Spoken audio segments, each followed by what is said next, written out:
Okay, in this video I'm going to continue on with my discussion of the use of general linear model, the univariate option, and basically compare it to regression results. So in the previous video that I was utilizing to demonstrate this particular option right here, I utilized these three variables right here, and we use self-efficacy and worry as a predictor of interest. And so when we ran the basic model, we just went through the standard regression linear option. We put interest in along with self-efficacy and worry.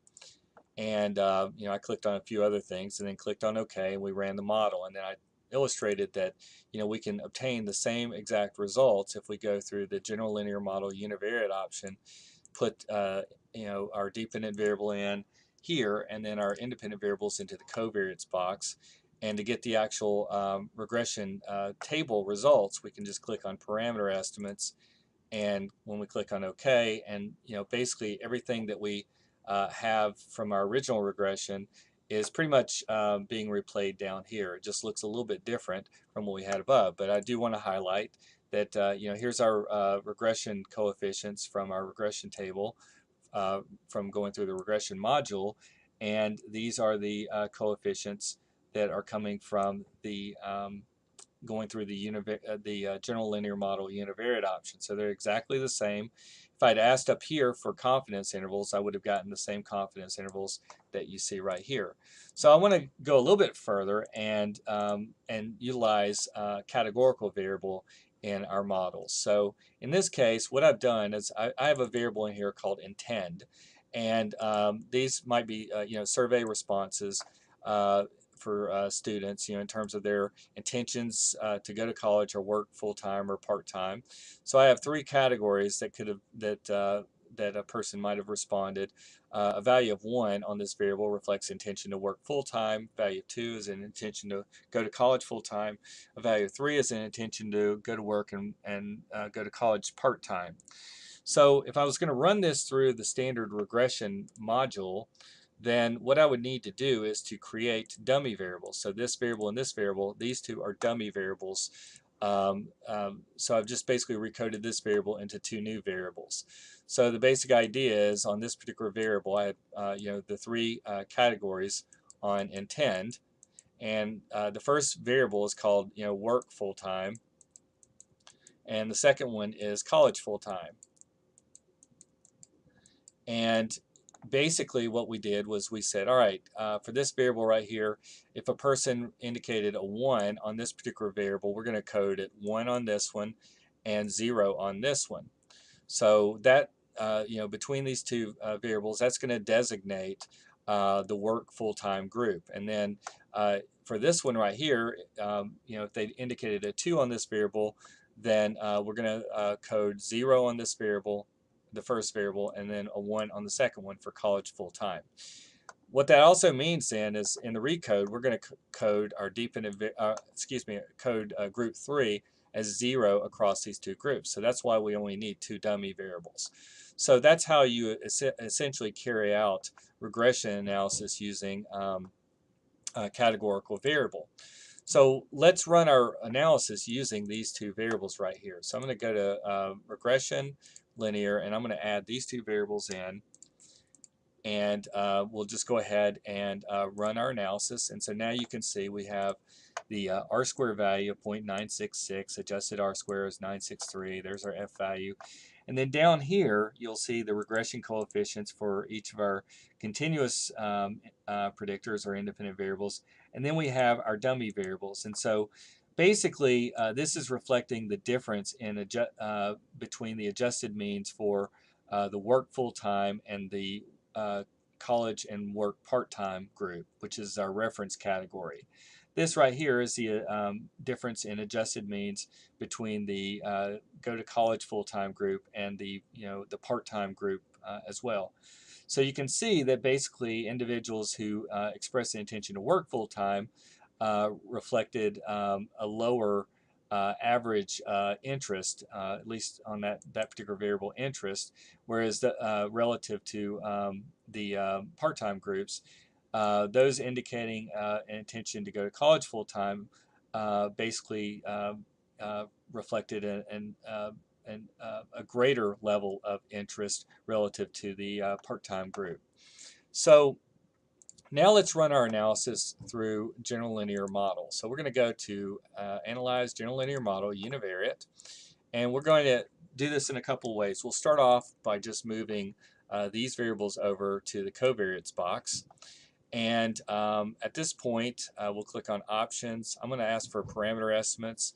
I could also ask for effect size if I want to, and some of these other things as well. And in the other video, I talked about how you can carry out heteroscedasticity tests, as well as to carry out regression analysis using heteroscedasticity consistent standard errors.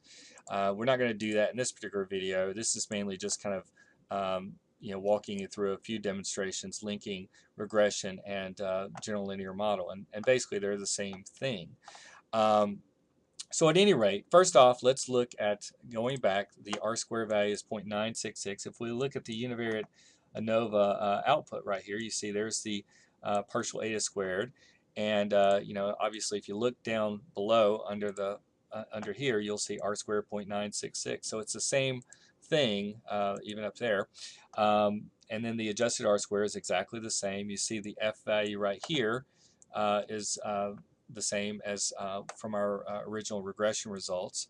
And then if we scroll down and look at parameter estimates, you'll see we have the exact same values on everything that we had above. So including the intercept. So all of this is exactly the same as what we had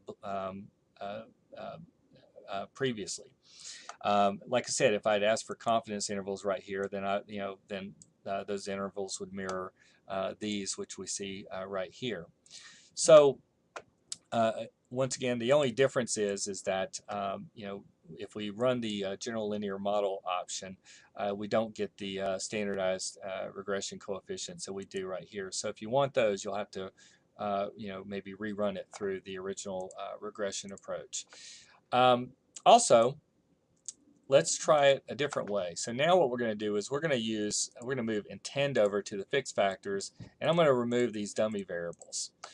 And so we're going to leave everything exactly the way it was before. I'll click on descriptives too, and for e-means right here.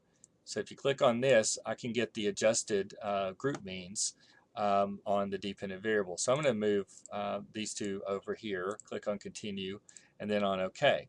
And so you can see right away, now we've run a standard ANCOVA. And so these are the unadjusted means on interest for the three groups. And you can just see, just descriptively, you can see that the intend to work full-time group had a lower mean than the other two groups. And the part-time group had a lower mean than the go to college full-time group. You'll notice also, again, there's the partial eta squared, exactly the same as before. There's the adjusted R square. The F value is exactly the same as what we had up above. Your degrees of freedom, is basically the same as the degrees of freedom regression when we had the four predictors, with two of them being the dummy variables. And you can see down here the error is exactly the same as the degrees of freedom residual from the previous regression. If we scroll down, you can also see that we have our parameter estimates, and so these are all exactly, pretty much the same as what we had above. And you'll notice that these two values are exactly the same, as well as now you'll notice that it's laid out in terms of the groups. There's group 1, group 2, and group 3. But basically, this pretty much is associated with the group 1. So that's the first dummy variable. And this is the comparison between essentially the intend to work full-time group. This is the adjusted mean. That is the mean adjusted for the other predictors in the model, and the part-time group right here. So basically if you take this number right here, subtract this one, you get the negative 19.509. And then for the second group right here, this is the second dummy variable, and it is basically the intend to go to college full-time versus the part-time. And so this is the difference in adjusted mean. So if I just take this group right here, that adjusted mean, subtract the latter, that's what gets you a positive 3.641. So At any rate, and then you can see right here, there's no dummy variable that's included, and the reason why is because that third group, the information was encapsulated in the two dummy variables. So basically, if you go through this route, we have obtained exactly the same information, whether we run a standard ANCOVA model, whether we run essentially a general linear model with the dummy variables as covariates, or if we run the standard multiple regression model, which is what we started off with.